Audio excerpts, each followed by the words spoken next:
Pourquoi mon iPhone est devenu lent? Si vous pensez que votre iPhone et votre iPad ralentissent avec le temps, vous avez probablement raison. La baisse de vitesse se produit si progressivement qu'elle est presque imperceptible, mais un jour, vous vous rendez compte que vos applications répondent lentement, que les menus sont lents et que Safari met une éternité à charger des sites web simples. Dans cette vidéo, je vais expliquer les vraies raisons pour lesquelles votre iPhone est si lent et vous montrer les correctifs qui permettront à votre iPhone, iPad ou iPod de fonctionner aussi vite que possible. Les vraies raisons pour lesquelles votre iPhone est si lent. Tous les correctifs que je décris dans cette vidéo fonctionnent aussi bien pour les iPhone, iPad et iPod, car ils exécutent tout le système d'exploitation iOS d'Apple. Comme nous allons le découvrir, c'est le logiciel, pas le matériel, qui est à l'origine du problème. Votre iPhone n'a plus d'espace de stockage disponible comme tous les ordinateurs. Les iPhones ont un espace de stockage limité.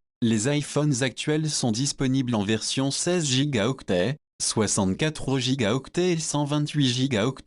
Go signifie gigaoctet, ou 1000 mégaoctets. Apple appelle ces quantités de stockage la capacité de l'iPhone et, à cet égard, la capacité de l'iPhone est comparable à la taille d'un disque dur sur un Mac ou un PC. Les problèmes commencent à se produire lorsque la quantité d'espace de stockage disponible atteint 0. Je vais éviter une discussion technique à ce stade, mais il suffit de dire que tous les ordinateurs ont besoin d'un peu de marge de manœuvre pour que le logiciel fonctionne correctement.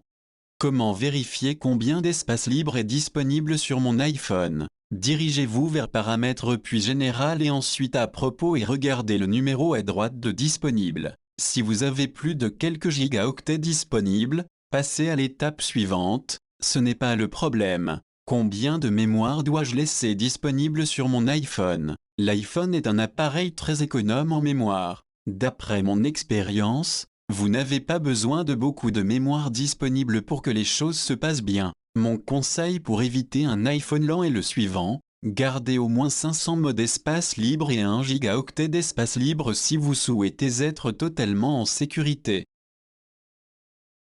Comment puis-je libérer de la mémoire sur mon iPhone? Heureusement, il est facile de localiser ce qui prend de la place sur votre iPhone. Dirigez-vous vers Paramètres, Général, Stockage iPhone, et vous verrez une liste décroissante de ce qui prend le plus d'espace sur votre iPhone.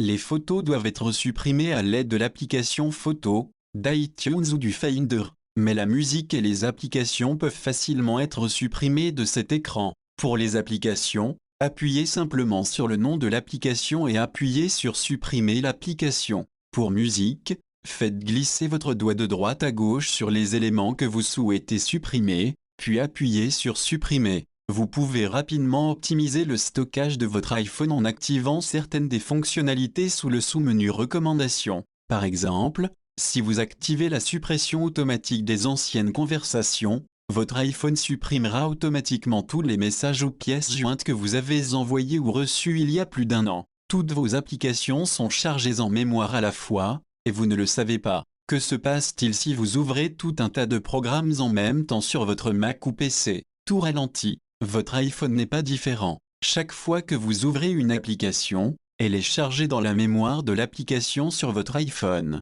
Lorsque vous revenez à l'écran d'accueil, l'application se ferme, n'est-ce pas? Tort. Lorsque vous quittez une application, cette application dispose d'un certain temps pour passer à l'état suspendu et, en théorie, les applications devraient avoir très peu d'effet sur votre iPhone lorsqu'elles sont suspendues. En réalité, même après avoir quitté une application, cette application reste chargée dans la RAM de votre iPhone. Comme je l'ai mentionné ci-dessus, l'iPhone gère extrêmement bien la mémoire, mais le fait d'ouvrir de nombreuses applications en même temps peut ralentir votre iPhone. Quelles applications sont suspendues sur mon iPhone? Et comment les fermer? Pour afficher les applications suspendues en mémoire sur votre iPhone, double-cliquez sur le bouton Accueil et vous verrez la vue à multitâche. Si votre iPhone n'a pas de bouton Accueil, balayez l'écran de bas en haut et maintenez votre doigt jusqu'à ce que la vue à multitâche s'ouvre. Pour fermer une application, utilisez votre doigt pour la faire glisser vers le haut et hors du haut de l'écran. Cela ne supprime pas l'application, mais il n'efface l'application de la mémoire suspendue sur votre iPhone. Je recommande de fermer toutes vos applications au moins une fois tous les quelques jours pour que tout se passe bien. J'ai vu des iPhones avec des dizaines d'applications suspendues en mémoire, et les effacer fait une énorme différence.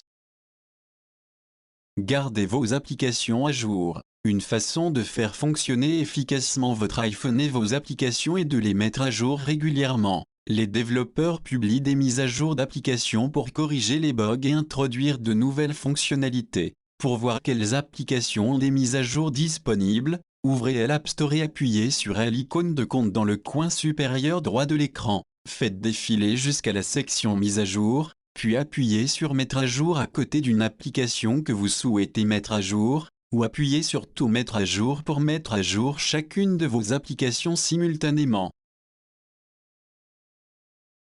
Vous devez mettre à jour votre iPhone. Dirigez-vous vers Paramètres, Général, Mise à jour logiciel, et si une mise à jour logiciel est disponible, téléchargez-la et installez-la. Mais les mises à jour logicielles ne peuvent-elles pas provoquer des ralentissements? Oui, ils le peuvent, mais voici ce qui se passe généralement après une mise à jour logicielle et pourquoi une autre mise à jour logicielle résout les problèmes causés par la première. Illustrons en utilisant notre ami que nous appellerons Bob. Bob met à jour son iPad vers iPadOS 14. C'est vraiment très lent. Bob est triste. Bob et tous ses amis se plaignent à Apple de la lenteur de son iPad. Les ingénieurs d'Apple se rendent compte que Bob a raison et publient iPadOS 14.0.1 pour résoudre les problèmes de performance avec l'iPad de Bob. Bob met à jour son iPad. Son iPad n'est plus aussi rapide qu'avant, mais c'est beaucoup mieux qu'avant.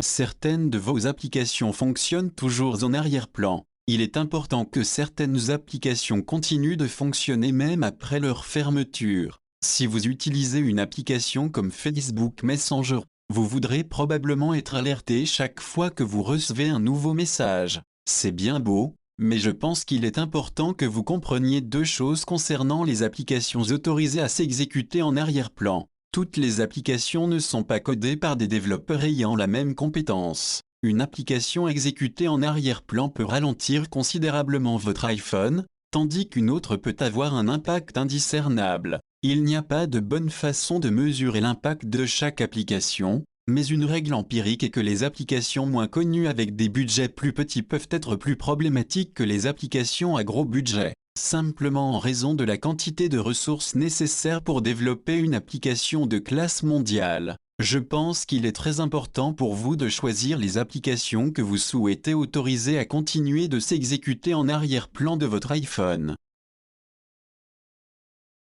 Quelles applications sont autorisées à continuer à s'exécuter en arrière-plan de mon iPhone? Dirigez-vous vers Paramètres, Général, Actualisation de l'application en arrière-plan pour voir une liste des applications sur votre iPhone qui sont actuellement autorisées à continuer à s'exécuter même lorsqu'elles ne sont pas ouvertes. Je ne recommande pas de désactiver complètement l'actualisation de l'application en arrière-plan, car comme nous l'avons déjà dit, autoriser certaines applications à s'exécuter en arrière-plan est certainement une bonne chose. Au lieu de cela, posez-vous cette question pour chaque application. Ai-je besoin de cette application pour m'alerter ou m'envoyer des messages lorsque je ne l'utilise pas? Si la réponse est non, je vous recommande de désactiver l'actualisation de l'application en arrière-plan pour cette application spécifique. Parcourez la liste et si vous êtes comme moi, il ne vous restera que quelques applications sélectionnées à la fin.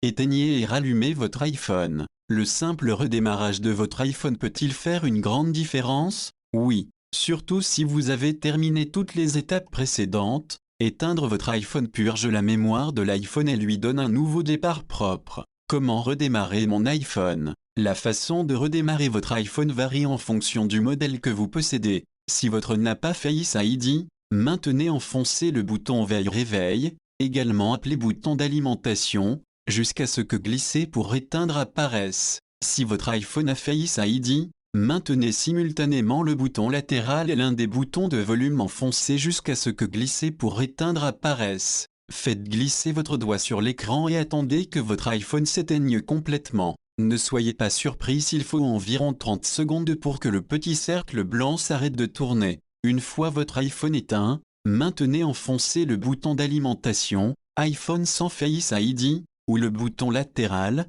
iPhone avec Face ID, jusqu'à ce que le logo Apple apparaisse, puis relâchez. Si vous avez terminé les étapes ci-dessus, vous constaterez une augmentation notable de la vitesse après le redémarrage. Vous avez allégé la charge sur votre iPhone, et votre iPhone vous montrera sa gratitude avec une vitesse accrue. Réinitialisez tous les paramètres pour tout accélérer. Si vous avez tout essayé ci-dessus et que votre iPhone est encore trop lent, réinitialiser tous les paramètres est souvent une solution miracle qui peut accélérer les choses. Parfois, un fichier de paramètres corrompu ou une mauvaise configuration d'une application spécifique peut faire des ravages sur votre iPhone, et la recherche de ce type de problème peut être très difficile. Réinitialiser tous les paramètres efface et restaure tout dans l'application paramètres aux paramètres d'usine, mais il ne supprime aucune application ou donnée de votre iPhone. Je ne recommande de le faire que si vous avez épuisé toutes vos autres options. Vous devrez vous reconnecter à vos applications, alors assurez-vous de connaître vos noms d'utilisateurs et mots de passe importants avant de le faire. Si vous avez décidé de l'essayer, n'oubliez pas de sauvegarder votre iPhone avant, ensuite accéder à Paramètres, Général, transférer ou réinitialiser l'iPhone, réinitialiser. Réinitialisez tous les paramètres pour restaurer votre iPhone à ses paramètres d'usine. N'hésitez pas à aimer et partager avec vos amis. Merci beaucoup et à bientôt.